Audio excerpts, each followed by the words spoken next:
What would you do if you woke up 7 years before the end of the world and you were the only person on Earth who remembered it?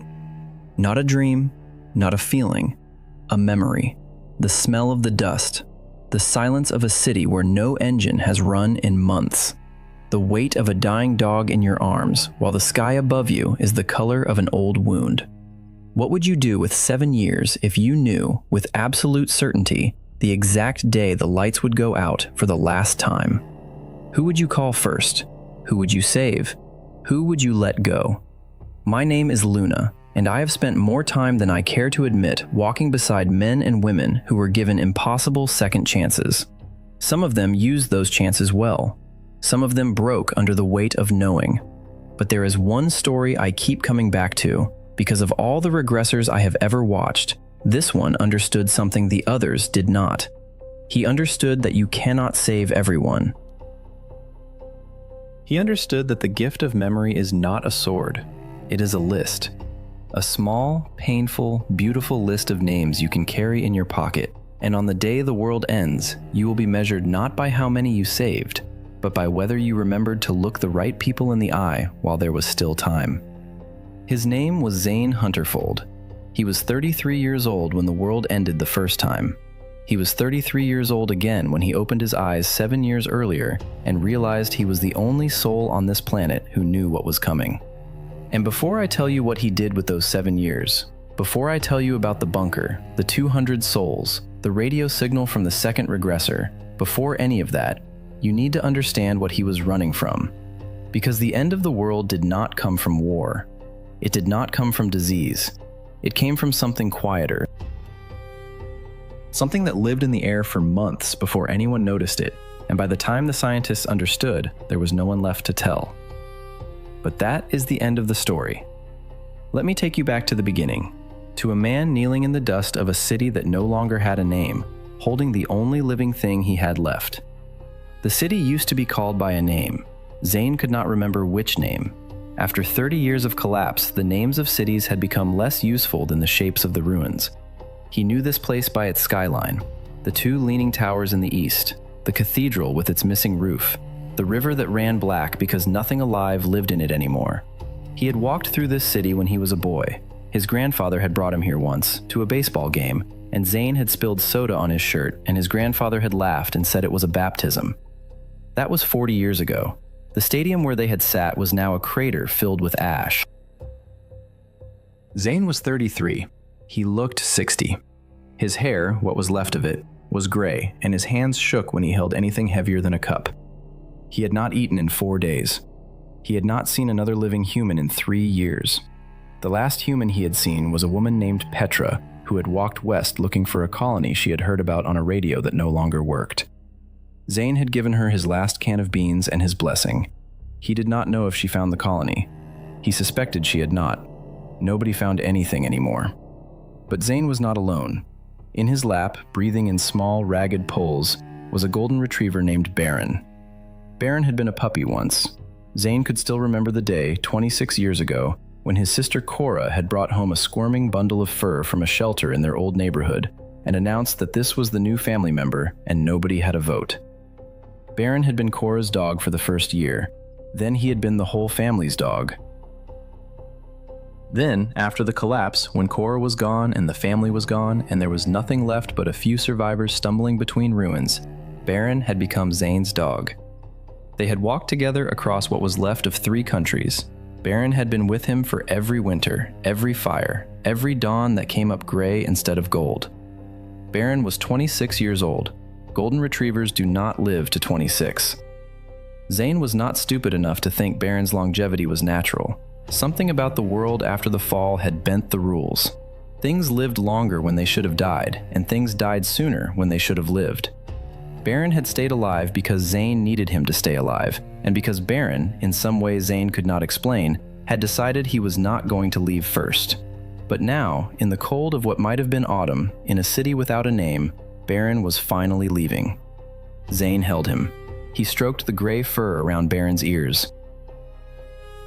He whispered the things you whisper to a dog when there is no one else to whisper to. Good boy. You were always the best boy. Thank you for staying. Thank you for waiting. You can go now. You can rest." Baron's eyes were closed. His tail moved once, then stopped. The ribcage rose and fell, then rose and did not fall again. Zane did not cry. He had used up all of his tears years ago. He sat in the dust with the body of his oldest friend in his lap, and he looked up at the sky, which was the color of bruised meat, and he said, out loud, to no one, "I am done. I am ready. Take me too." He closed his eyes. He was not sure if he meant to die. He was not sure if dying was even a choice anymore. The world had taken so much from him that it was not clear what was left to take. He lay down beside Baron and he put one arm across the dog's chest, the way he used to do on winter nights in the old apartment when Baron was a puppy and afraid of thunder. He felt the cold of the ground under his shoulder. He felt the wind move across his face. He waited. And then something happened that does not happen. The cold went away. The wind went away. The smell of dust and ash and the faint chemical sweetness that meant the air itself had been poisoned, all of it went away. Zane felt warmth. Not the warmth of a fire, which always smelled of burning plastic and dead trees. Real warmth, sunlight warmth, the kind he had not felt since he was a child. He kept his eyes closed because he was afraid of what he would see if he opened them. He thought, this is what dying feels like. This is the brain shutting down. This is the last small mercy. Let it last. Let it last a little longer. But then he felt something on his face, something wet, something small and frantic and warm. Something was licking him. Zane opened his eyes. He was lying on his back on a soft surface. Above him was a ceiling he had not seen in 3 decades. White paint slightly cracked near the light fixture, the same crack that had been there when he had moved into this apartment in his late 20s because the rent was cheap and the building had a balcony that faced east. He turned his head slowly, terrified, certain that if he moved too fast, the vision would shatter. On the bed beside him, half on his chest, was a golden retriever puppy. Round belly, floppy ears, eyes the color of honey. The puppy was licking his face with the desperation of an animal who has just realized that the giant beside him is alive and therefore must be welcomed properly. The puppy's collar had a small metal tag. Zane reached up with a hand that was no longer gray and no longer shaking. He turned the tag.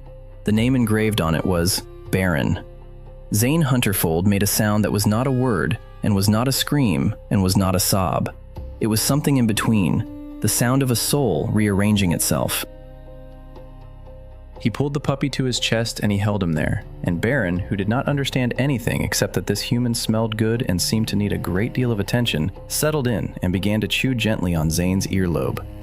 Zane sat up. He looked around the room. His old bedroom. The poster on the wall of a band he had not listened to in 20 years. The desk by the window where he had once written terrible poetry. The clock on the nightstand, which read 7:47 in the morning. The calendar on the wall, which he had hung there because his mother had given it to him for his birthday and he had felt obligated. The date on the calendar was March 14th. Zane stood up. Baron protested. Zane walked to the window, still holding the puppy, and he pulled back the curtain. Below him, the street he had walked 1,000 times. The bakery on the corner that made coffee too strong. The bus stop where he used to wait for the number 42. The trees, alive, leafed out in the pale green of early spring. People, walking, driving, living. A man in a blue jacket crossed the street with a phone pressed to his ear. A woman with a stroller laughed at something her child had said. A delivery driver double-parked and ran into the convenience store across the way. Zane Hunterfold, the last human on Earth, watched them, and he understood, in the way you understand a thing when your whole body knows it before your brain can catch up, that he had 7 years. He counted backward in his head. The first sign of the collapse had been on a Tuesday in November, 7 years from this moment. He had time. He had memory. He had a list somewhere in his head of every single thing that was about to go wrong. He had Baron. He sat down on the floor of his old bedroom, holding the puppy, and for the first time in 3 decades, Zane Hunterfold cried. Not the dry, used-up grief of a man who has lost everything. The wet, helpless, relieved crying of a man who has been given the one thing he never thought he would have again: time. Now, I want you to stop for a moment. I want you to think about something. Because before this story gets bigger, before there are bunkers and survivors and government agents and second regressors, before any of that, there is this. A man on the floor of a small apartment, holding a puppy who does not yet know he is a miracle. A man who has been given the one thing none of us will ever be given: a do-over.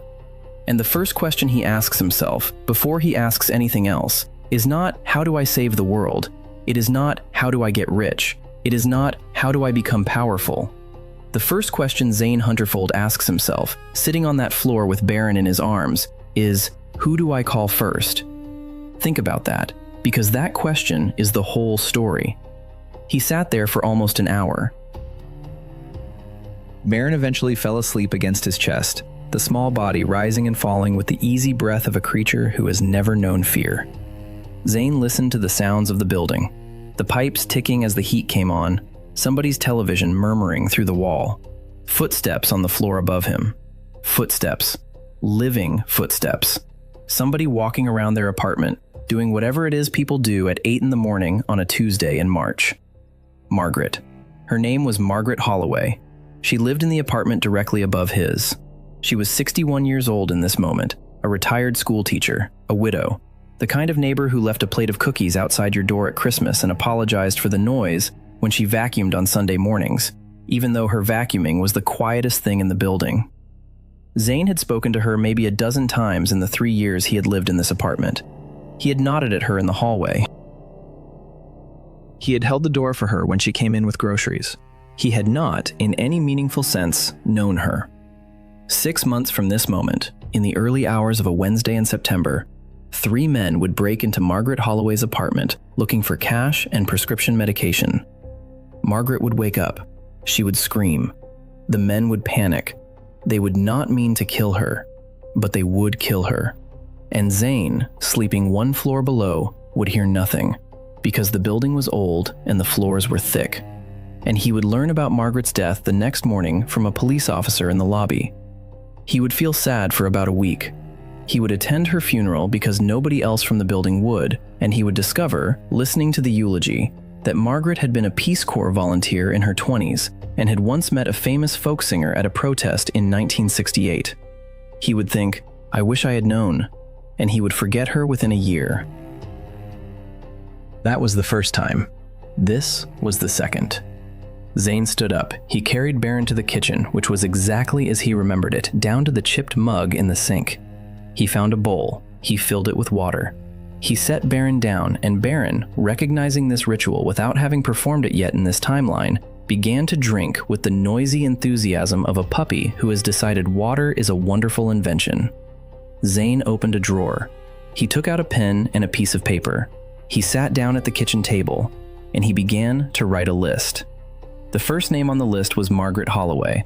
The second name was his sister, Cora Hunterfold, who in 5 years would die in a car accident on a wet road in Oregon because she was driving home from a job she hated to a relationship that was killing her.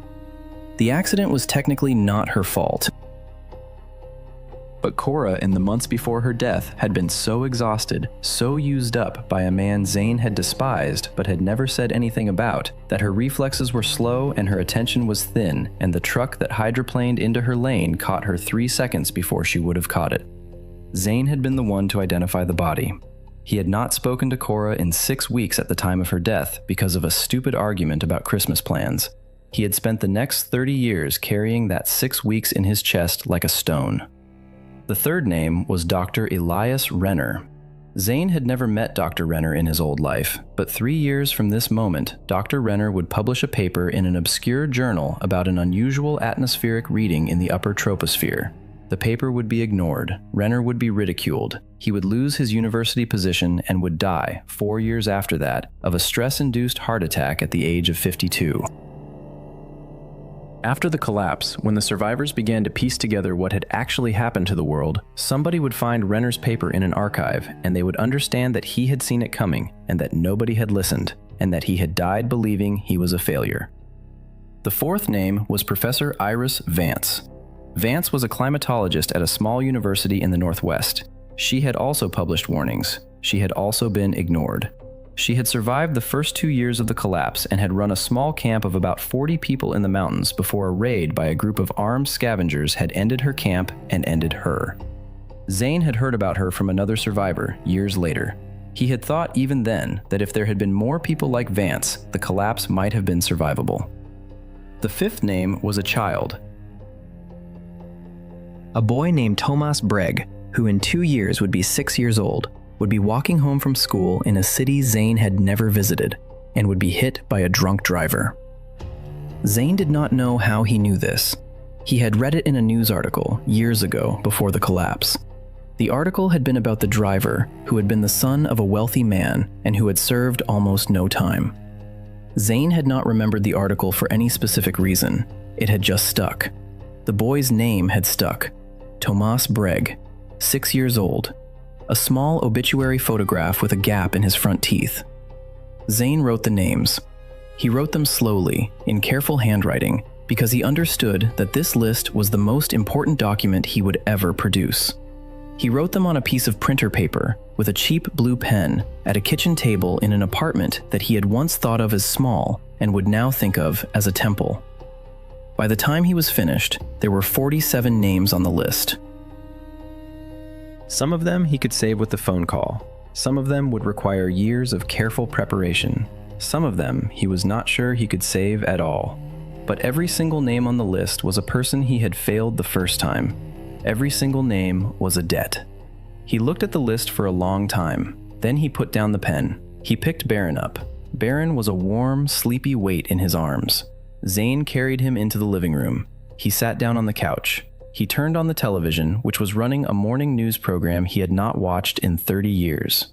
The anchor was talking about a bill in Congress that Zane could not remember the outcome of and did not care about. There was a commercial for a car that would be recalled in 18 months. There was a weather forecast that promised a warm spring. Zane watched it all. He held his puppy. He breathed the air, which did not smell of chemicals or ash or dust, which smelled instead of coffee from the bakery downstairs, and his own laundry detergent, and the faint warmth of a dog who needed a bath but not yet. He listened to Margaret Holloway moving around in her apartment above him, opening a cupboard, running the tap, doing whatever it was that 61-year-old widows did with their mornings. And Zane Hunterfold made a decision. He was not going to be a hero. He was not going to warn the world. The world would not listen to him any more than it had listened to Dr. Renner or Professor Vance. He was not going to march into a television studio with a list of prophecies and demand that someone take him seriously. That path led to a psychiatric ward, and from a psychiatric ward, you cannot save anyone. He was not going to try to stop the collapse. The collapse was not a thing that could be stopped by one man with 7 years of memory. The collapse was a wave that had been building for a century, and Zane Hunterfold was one small swimmer in an enormous ocean, and the only thing he could do was swim toward the people he loved and hold on to them when the wave hit. He was going to save the people on his list. He was going to build a place for them to be safe, and he was going to do it quietly, because the world that had ignored Renner would also ignore him, and the only currency he had that the world could not take away from him was time. He picked up the phone, which was an old flip phone he had not held in 3 decades, and he dialed his sister Cora. She answered on the 3rd ring. Her voice was so familiar that Zane had to close his eyes. He had forgotten what she sounded like before the years of exhaustion had ground her down. He had forgotten that she used to laugh when she answered the phone. He had forgotten the small upward tilt at the end of her hellos, the one their mother had also had. "Hey," Cora said. "What's up, you okay?" Zane could not speak for a moment. He gripped the phone hard enough that his fingers hurt. Baron, sensing something, climbed onto his lap and licked his chin. "Yeah," Zane finally said. "Yeah, I'm okay. I wanted to say something, and I know it's going to sound weird."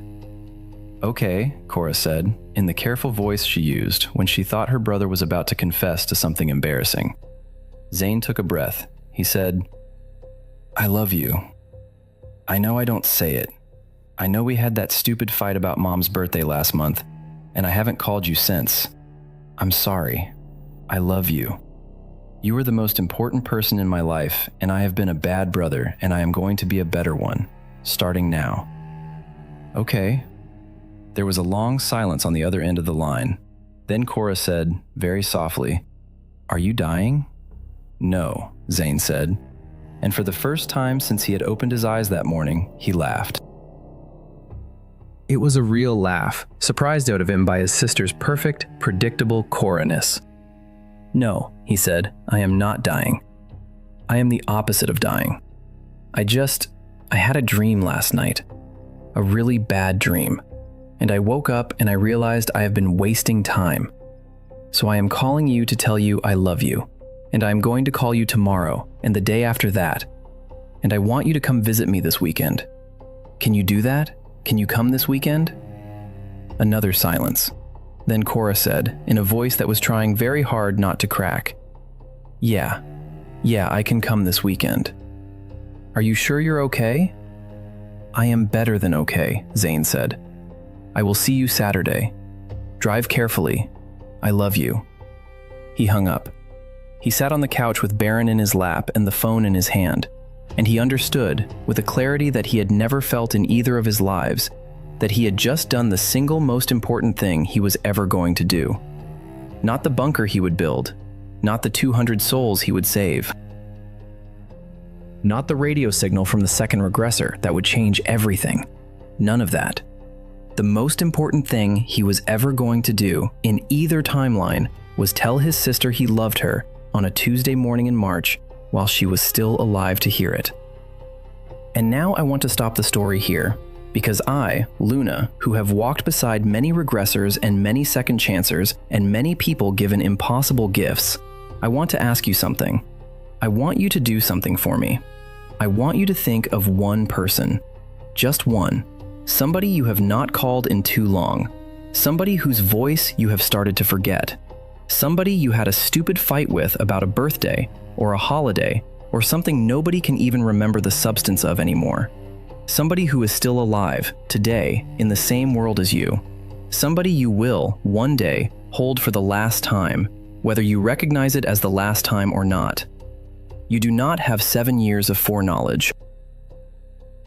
You do not have a list of 47 names. You do not have a Baron sleeping in your lap to remind you that miracles are possible.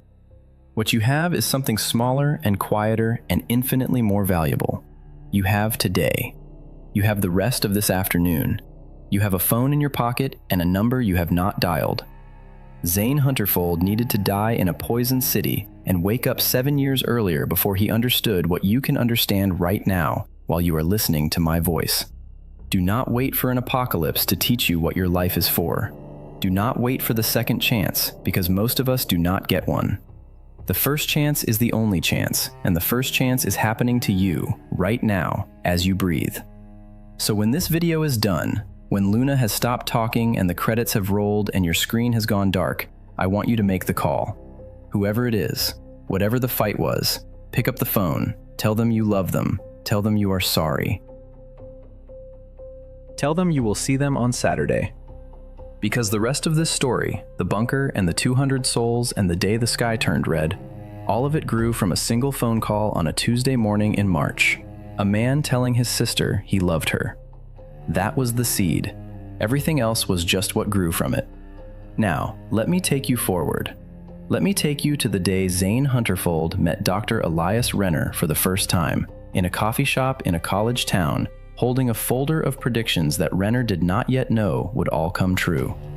Let me take you to the day Margaret Holloway opened her door to find her downstairs neighbor on the landing at 3 a.m, asking her, please, do not be alone tonight. Let me take you to the day Cora Hunterfold drove up to her brother's apartment for a weekend visit and found him standing on the curb with a golden retriever puppy, and the moment she got out of her car, before she even said hello, Zane walked up to her and put his arms around her and held her for so long that the neighbors looked out their windows. Let me take you to the moment, 5 years from that Tuesday in March, when Cora Hunterfold sat on her brother's couch in the half-built compound and asked him, finally, the question she had been afraid to ask for years. How did you know?